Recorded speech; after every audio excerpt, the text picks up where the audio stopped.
Hello mga ka-station, my name is Jonah and welcome to J. Louis Station. Another kwentuhan na naman, and for this episode, pupunta tayo ng Bohol para magbakasyon at magpahinga, at syempre a-attend tayo ng wedding ng mga loves namin sa buhay. Kaya samahan niyo ako, tara!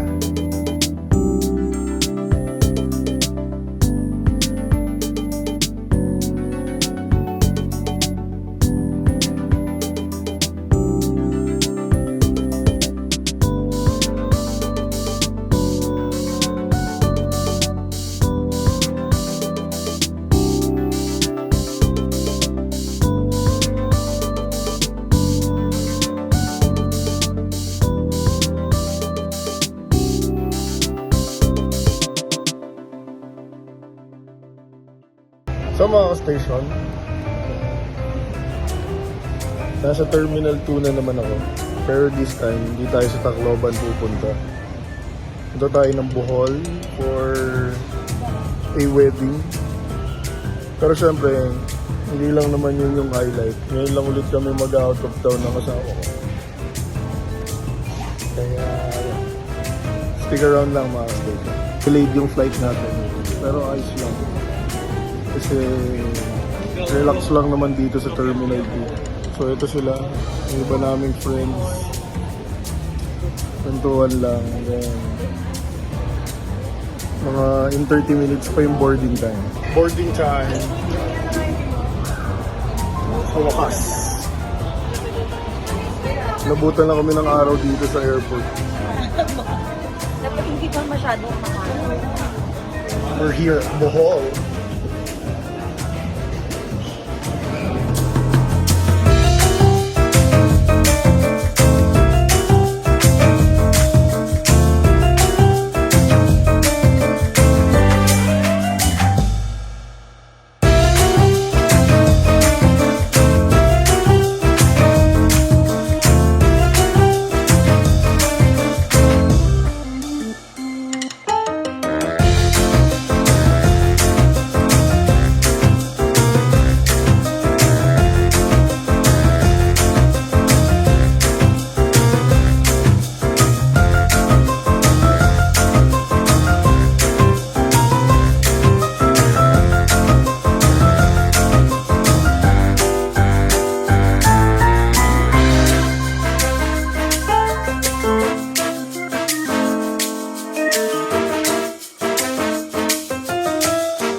Nandito na tayo sa room natin sa Amorita dito sa Bohol.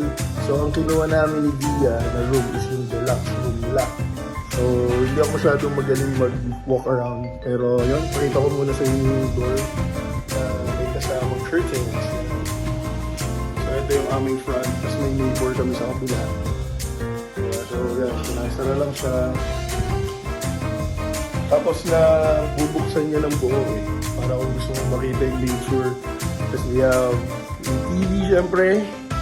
Diba? At dito ako natuwa. Kasi complementary yung mga iced tea. Yeah! Eh alam naman, mahilig tayo sa mga drinks na ganyan. So ito yung aming bed. Yan. So ano pa ba? Ito yung parang powder area. May sink. Laki ng salamin. No? Tapos ang aming bathroom. And then yung shower. Ito yung shower natin. Yan. Tapos meron pa siyang cabinet na kasama. At meron siyang kasamang bayong. So kanina pa namin nakikita ito na hawak-hawak ng mga iba namin kasama na mga nauna. Kahapon pa sila na dito. So yun pala yun. Siguro lalagyanan siya ng mga stuff para pagka pupunta kayo sa beachfront, hindi mawawala yung mga gamit. So yung wedding kasi, kinento ko kanina nung nasa airport pa lang tayo. Wedding siya nung friend namin na si Gerald Napoles and si Kim Molina. So konting history lang bakit kami sobrang malapit sa isa't isa. It's because merong season sa buhay namin na magkakabahay kami for more than a year. So doon nabuo yung magandang relationship namin. And ngayon, ikakasal sila. I'll try my best na maipakita. Pero syempre, gusto ko rin ibigay sa kanila yung moment na yon. Pero isa rin sa mga goal natin is makapag-banding kami ni Mrs. Makapagbakasyon. Kasi nga, di ba, work kami. And then, from one show to another show, pag-uwi namin, meron ng bagong show si Mrs. So, ito rin yung time namin na, di ba, masolo yung isa't isa, alam mo yun, makabanding, mamasyal. So, yun lang mga station. Stick around lang. Mayroon pa tayong gagawin today. Unang araw pa lang. So, mga station, nag-nap tayo saglit. Tapos ngayon, susubukan natin yung gym dito sa Amorita. Kahapon kasi, nasa gig tayo. Hindi tayo naka-gym. So, bukas pa naman yung wedding para ready yung katawan natin. Tsaka para makakain ako ng dinner mamaya. So, tara, punta tayo sa gym. Check natin. So, nandito na kami sa gym. At kasalukuyang natatanga kami sa mga gamit.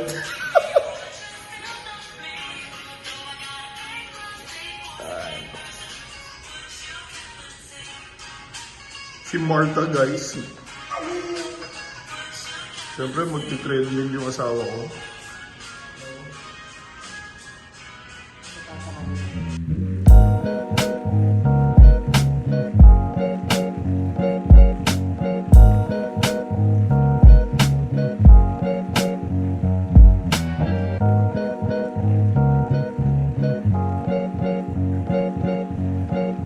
Okay, mga ka-station, tapos na kami mag-gym. And we feel good about ourselves. Tama ba yung grammar ko? So, balik na muna kami sa kwarto, then meron kaming dinner. Kaya samahan niyo lang kami, mga ka-station.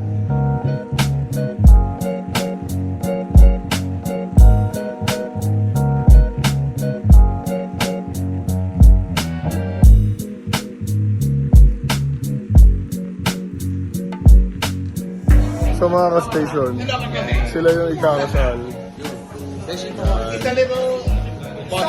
Sorry, I'm not sorry. So, night before ng wedding, nakasayaan na kami. Ano kayo? Ganun siya, oh. Anay! Pati mo pa nag-cooperate na lang. Good morning mga ka-station. 6:30 ng umaga. And susubukan natin tumakbo dito sa Bohol. Kasama natin yung groom. So, tingnan natin kung paano. Hindi ko alam mga station bakit natin to ginagawa. Pero masaya. Naiiwan na ako ng pack pero nakikita ko pa sila. So, pace lang tayo para humabol. Para umabot. Siguro lang mga station. So mga station, Gatorade break muna tayo. Gawa lang, ba't ko ito ginawa? Kasi yung mga kasama natin, mga runners talaga. Pero ito yung unang break natin after 5 kilometers. So pabalik na tayo ng hotel. Great job, great job. Woo! Let's go! Matapos natin mga ka-station. Tapos natin. So nakapag-freshen up na tayo mga ka-station. Shower tayo and then magbe-breakfast tayo. So si Mrs. kasi bridesmaid siya. So hindi ko siya istorbohin. Ako, pwede ako mag-swimming, pwede ako matulog. Pero yun, natapos natin yung 10 kilometer run. So yun.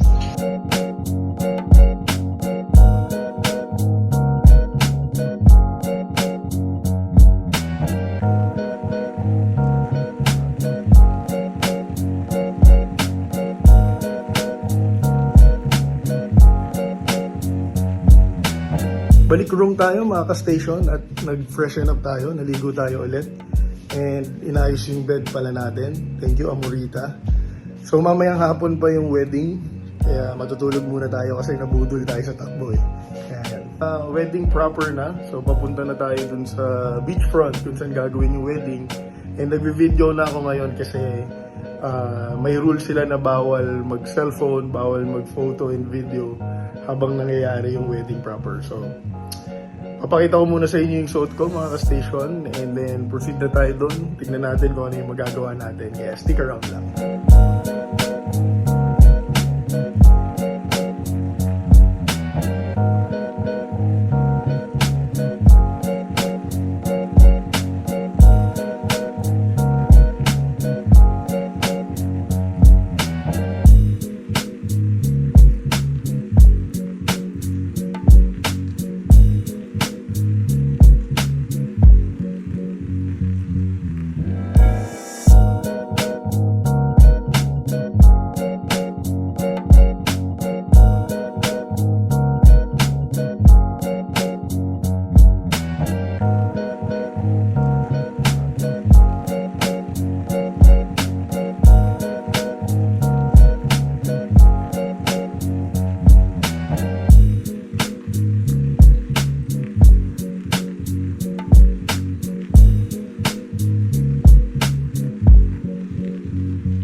another day mga station. Good morning. So gusto naman natin matulog pa. Kailangan natin mag-breakfast kasi 6 a.m. to 10 a.m. lang yung breakfast eh. So mga 9:15 na. So habol tayo. Hello, morning. So sobrang saya nung party kagabi. Kaya lahat kami puyat. Pero kailangan mag-breakfast, so yun. Ayun na. Nakatayo ka na. Gagawin ko lang. Sa part na ganito, sisingin ko dapat sa gitna. Pero hindi ko nagsabi. Sorry.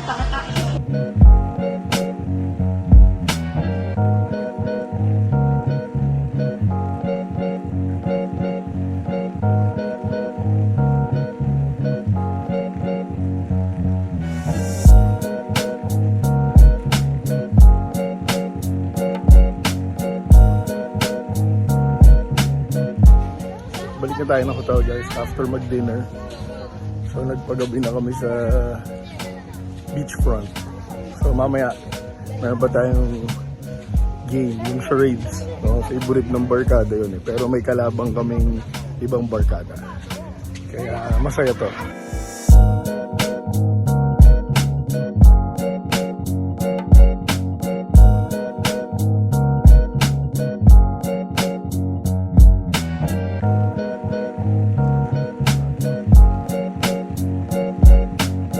Day mga ka-station, magbe-breakfast tayo mag-isa.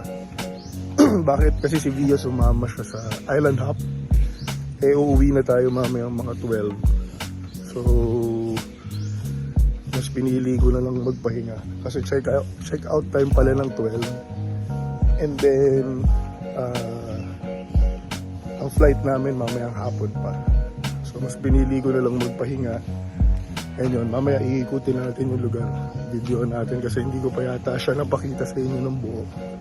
So kakain muna tayo. So di pala ako nag-iisa. Hindi rin sila sumama. Balik na tayo ng room mga ka-station. And syempre, nandito pa yung bride and groom. Nakabanding pa natin sila. And mabalik tayo ng room kasi in a few hours magti-check out at wala pa si Via, nasa dagat pa sila, so try ko magligpit-ligpit muna ng gamit. Pero overall sobrang saya. Alam niyo, hindi naman din ako kasi mahilig yung mamasyal-masyal talaga. Medyo baduy akong kasama sa ganyan eh. Gusto ko lang hotel, TV, as beach. Pero yan, so babalik muna tayo sa room natin. Ligpit tayo. Checking out. Buy house. Buy Molita. Wala ka ng boses.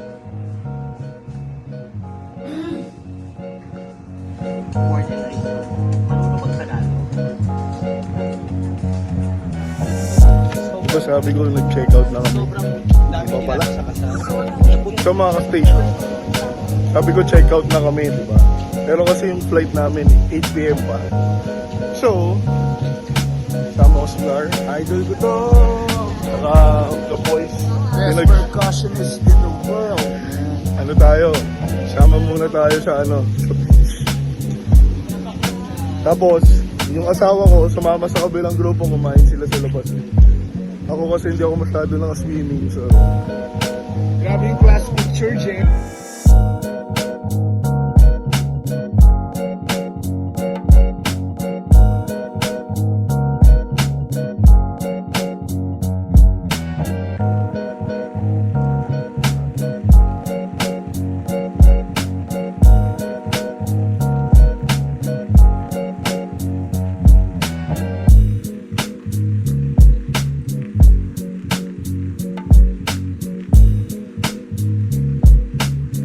So mga station, nandito na kami sa Panglao International Airport. Pero syempre, babalik na kami ng Manila. So yung sequence before this, diba nagpaalam na kami, check out kami ng 12.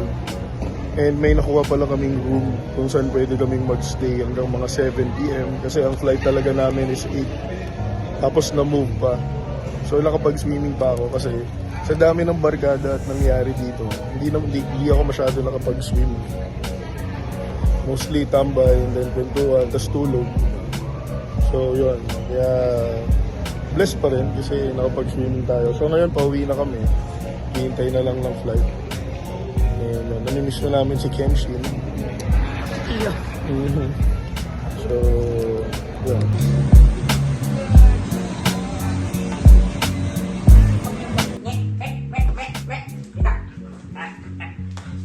Hi Kenny! Hello! Hi! Gusti boy!